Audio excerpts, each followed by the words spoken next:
मस्साजोगचे ग्रामस्थ हे अन्नत्याग आंदोलनावर बसले आहेत।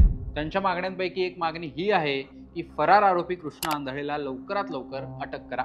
खरं तर संतोष देशमुख हत्या प्रकरणाला 2.5 महिन्यांपेक्षा जास्त दिवस उलटून गेलेत। मात्र कृष्णा आंधळे कुठे आहे हे पोलिसांसाठी न सुटणारं कोडं झालंय। मिळालेल्या माहितीनुसार राज्यात ज्यावेळी संतोष देशमुख हत्या प्रकरण गाजत होतं त्यावेळी प्रत्यक्ष मारहाणीत सहभागी असणारे सुदर्शन घुले, सुधीर सांगळे आणि कृष्णा आंधळे हे तिघे फरार होते। 9 डिसेंबरच्या रात्री धाराशिव जिल्ह्यातील वाशी या गावात गाडी सोडून हे सर्व पळाले होते। त्यानंतर हे तिघे इतरांपासून वेगळे झाले। त्यानंतर ते मुंबईला गेले। मात्र मुंबईत ज्या व्यक्तीकडे ते गेले त्यांनी त्यांना टाळलं। त्यानंतर तिघांनी राज्य सोडलं आणि ते गुजरातला गिरनार येथे काही दिवस लपून बसले। देवस्थानाच्या ठिकाणी ते काही दिवस राहिले। मात्र त्यानंतर त्यांचे पैसे संपल्याने कृष्णा आंधळे एका व्यक्तीकडे पैसे आणायला गेला। पण 2 दिवसानंतरही कृष्णा आंधळे परत आला नाही।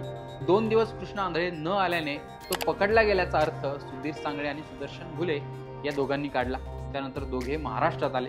आता ते दोघे स्वतःहून महाराष्ट्रात आले की त्यांना बोलावलं गेलं त्यावरूनही वेगवेगळ्या चर्चा होत आहेत। कारण पुण्यात आलेल्या सुदर्शन घुले आणि सुधीर सांगळेला CID पोलिसांनी अटक केली। त्याच्या काही दिवस आधीच पुण्यात वाल्मिक कराडही शरण आला होता। हे दोघेही पुण्यातच होते। या दरम्यानच डॉक्टर संभाजी वायभासे हे नाव समोर आलं। याच संभाजी वायभासेने आरोपींना मदत केली होती। संतोष देशमुख हत्येनंतर वायभासे कुटुंबीयही गायब होतं। त्यानंतर संभाजी वायभासे हा नांदेडला CIDला सापडला।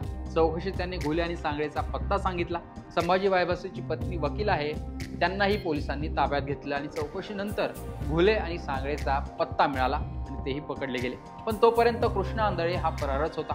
गिरनार येथून पळ काढल्यानंतर कृष्णा आंधळेने सर्वांशी संपर्क तोडल्याचं यातून दिसून येत आहे। त्यामुळे विष्णू साठे, वाल्मिक कराड, सुदर्शन घुले यासारखे मोठे मासे गळाला लागले असताना कृष्णा आंधळे हा कुठे लपलाय हा मोठा प्रश्न आहे। साठे, कराड सारखे मोठे चेहरे सहजासहजी सापडले, पण कृष्णा आंधळे सापडत नसल्याने पोलिसांवरही रोष व्यक्त केला जातोय। या दरम्यानच कृष्णा आंधळे जिवंत आहे की नाही हा प्रश्नही उपस्थित केला गेलाय। या दरम्यान कृष्णा आंधळे जिवंत नाही अशाही चर्चा सुरू होत्या।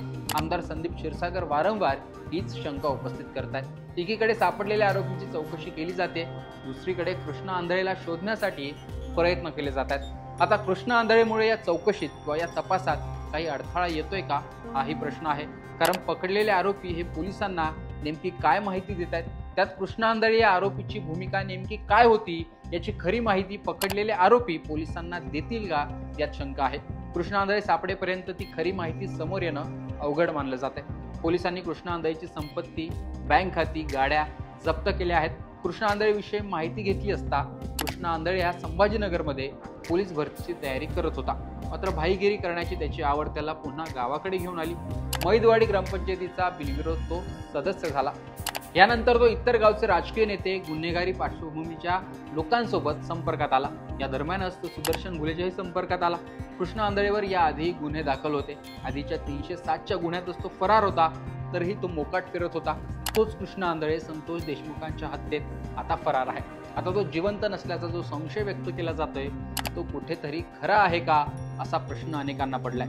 सुरेश धस यांनी सांगितलं होतं की कृष्णा आंधळे विषयी त्यांनी जेव्हा माहिती घेतली तेव्हा त्याला फारसं काही घराबद्दल किंवा आई वडिलांबद्दल ओढ नाहीये।